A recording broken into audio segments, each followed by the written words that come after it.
These woods are an example of what can be accomplished without man's interference.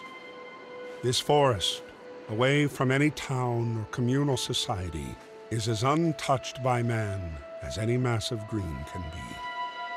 It would be easy to mistake an area like this as a place of solitude and silence.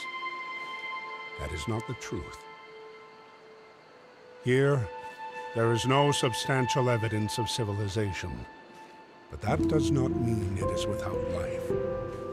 Wind and water fill the amphitheater with motion and meaning. Endless chatter of woodland beings permeates.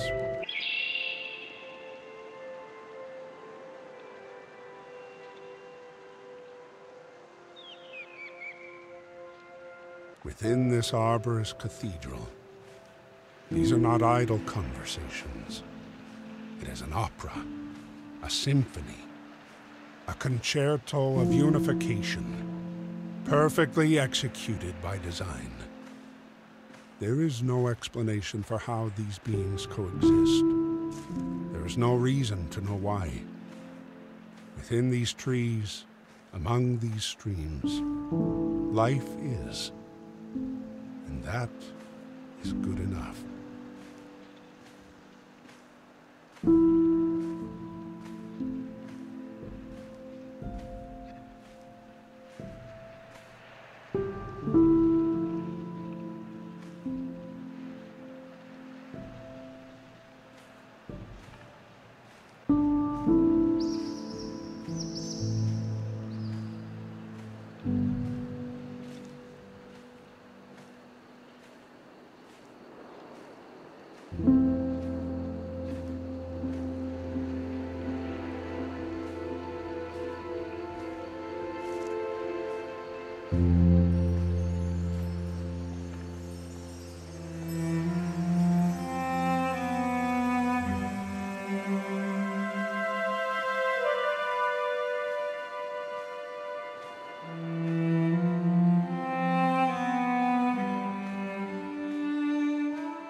Nature is not entirely benevolent, and yet this does not take away from its beauty. Animals are hunted and eaten alive, with no knowing of anything outside of this forsaken wood. Human life is very much the same. Every day is lived knowing that any moment could be your last. But it is assumed that now is not that moment. Today is not that day. There is a desire to strive for significance, but in the end, every day ends just the same. These vicious beings live doing what they must do to survive, even if it means the end of another creature's life. Does this make them any different than the small rodent burrowing its home within the confines of a tree to seek shelter from the outside world? Even something as beautiful as a flower can be subjected to draining the essence of other greenery to stand a little bit taller and glow a little bit brighter. There is a cruelty in nature that brings about destruction, and yet this forest still stands.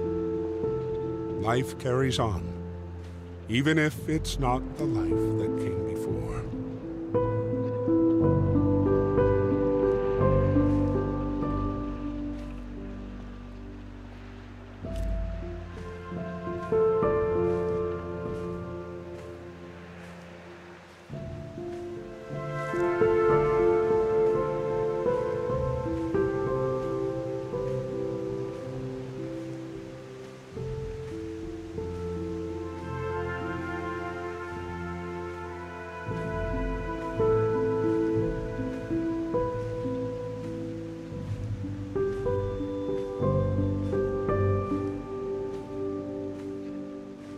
At the heart of the forest lies a massive, ever-reaching oak, as large as a hill upon a mountain, standing alone and apart from the rest of the forest, encircled by still water. The trunk of the behemoth is impossibly thick, able to withstand the elements for the centuries it has stood here. The stoic branches do not sway like the other trees within the wind. Night is everlasting beneath the countless branches. No light permeates the endless leaves. There is one thing that this beast of a structure exacts more than any other being on this planet. It endures. It endures the frost of the winter, the storms of the spring, the scorch of the summer, and the collapse of autumn. It endures the loneliness from being different and unyielding. The tree grows taller and stronger with each year, but never closer to the others that surround it. The other trees live, and they will surely die. But this monolith remains to stand the test of time.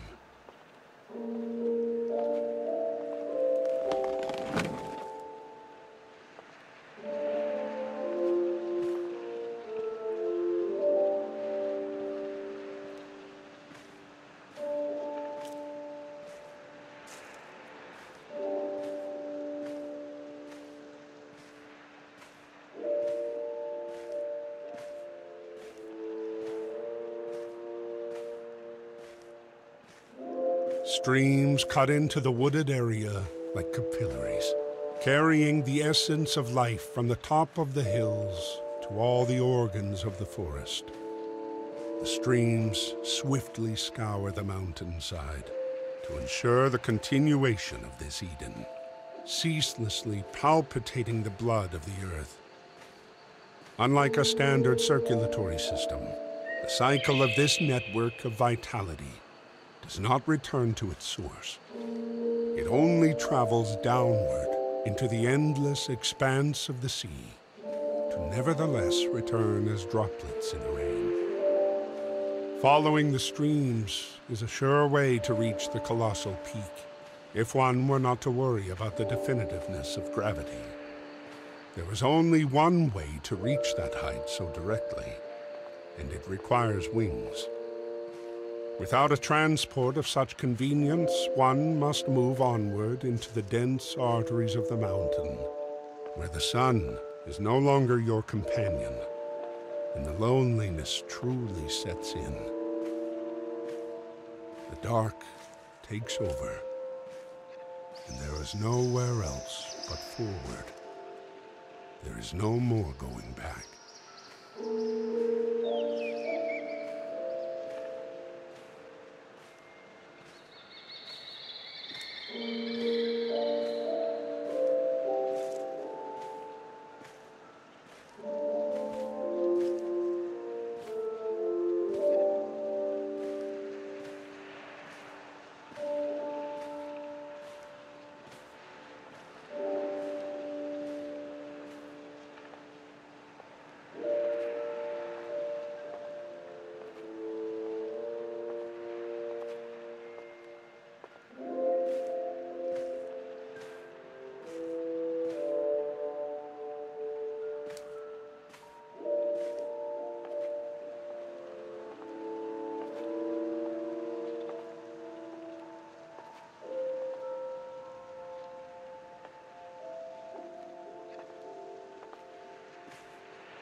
Darkness overtakes those who enter this realm of wet and stone. Turning back leads to another kind of blindness that only incepts at the great divide of light and the abyss. It is better to become accustomed to the dark on our journey within.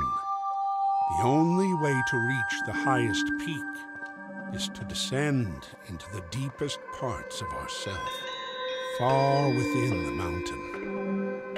The life of the outside world does not go where we must dread. There is no reason for creatures without a conscience to join in on this quest of introspection. The light is quickly fading, giving us a sign to carry on. For now, this is the only option, the only one there's ever been.